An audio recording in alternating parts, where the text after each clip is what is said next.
अस्सलामुअलैकुम वरहमतुल्लाहि ताला वबरकातुह।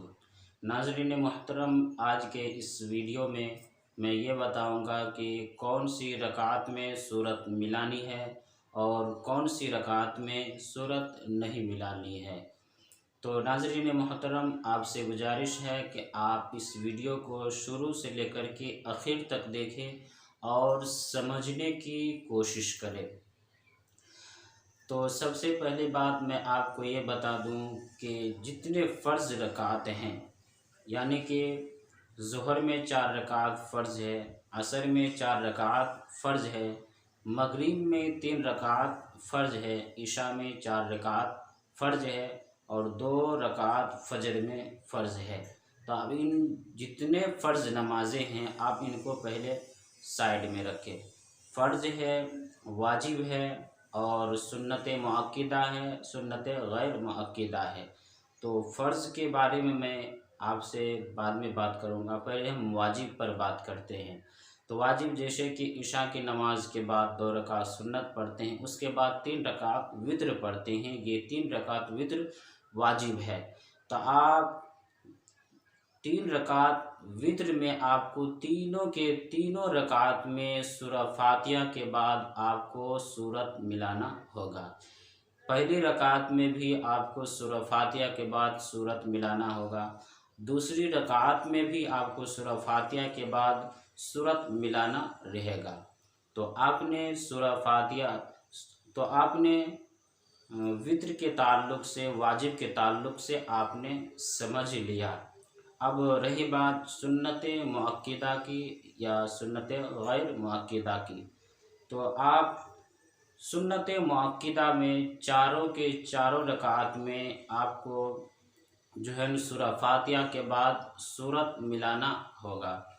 पहली रकात में भी आपको सूरह फातिहा के बाद सूरत मिलाना होगा, दूसरी रकात में भी आपको सूरह फातिहा के बाद सूरत मिलाना रहेगा और तीसरी रकात में भी सूरह फातिहा के बाद सूरत मिलाना रहेगा और चौथी रकात में भी सूरह फातिहा के बाद सूरत मिलाना रहेगा।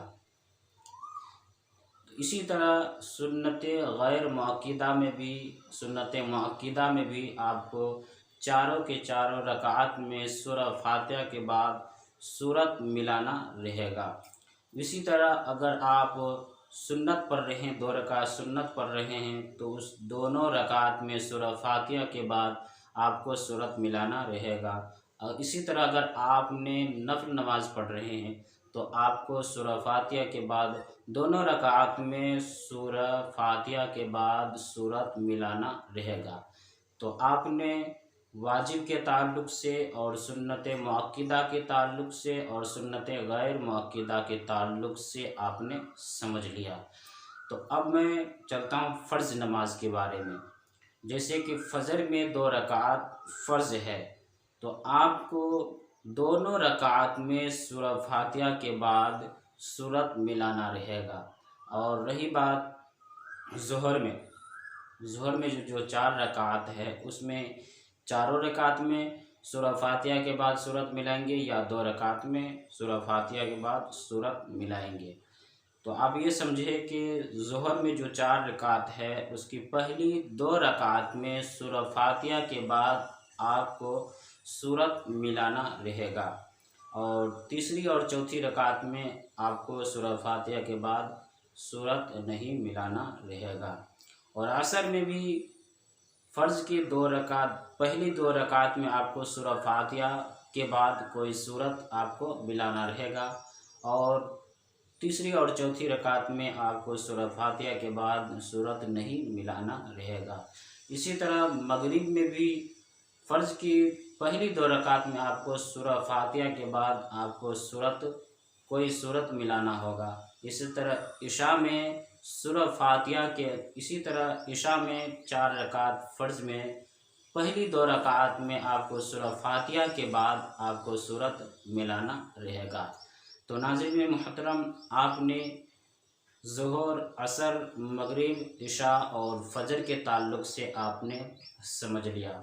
लगे हाथ मैं आपको इस मसले को भी मैं वज़ाहत कर दूं। अगर कोई शख्स ज़ोहर की नमाज़ पढ़ रहा हो پڑھ رہا ہو اس نے 2 رکعت پہلی 2 رکعت میں سورہ فاتحہ کے بعد سورت ملائی، اور تیسری اور چوتھی رکعت میں بھی سورہ فاتحہ کے بعد سورت ملا دی، تو اب کیا ایسے شخص کی نماز میں کوئی حرج واقع ہوگی یا نہیں ہوگی؟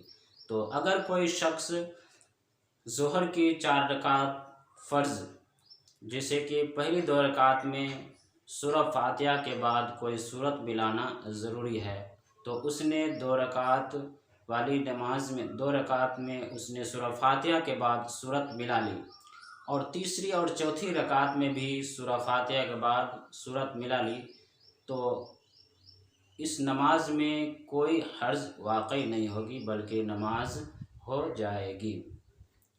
حتیٰ کہ اگر تیسری اور چوتھی رکعت میں سورہ فاتحہ کی بھی تلاوت نہیں کی بلکہ صرف 2 یا 3 مرتبہ سبحان اللہ سبحان اللہ سبحان اللہ کہا، تو اس کی نماز ہو جائے گی۔ تو ناظرین محترم، میں امید کرتا ہوں کہ آپ اس مسئلے کو سمجھ گئے ہیں۔ گزارش ہے کہ آپ اس ویڈیو کو تمام لوگوں میں شیئر کریں تاکہ اسے بھی دینی نالج حاصل ہو۔ تب تک کے لیے السلام علیکم ورحمۃ اللہ تعالی وبرکاتہ۔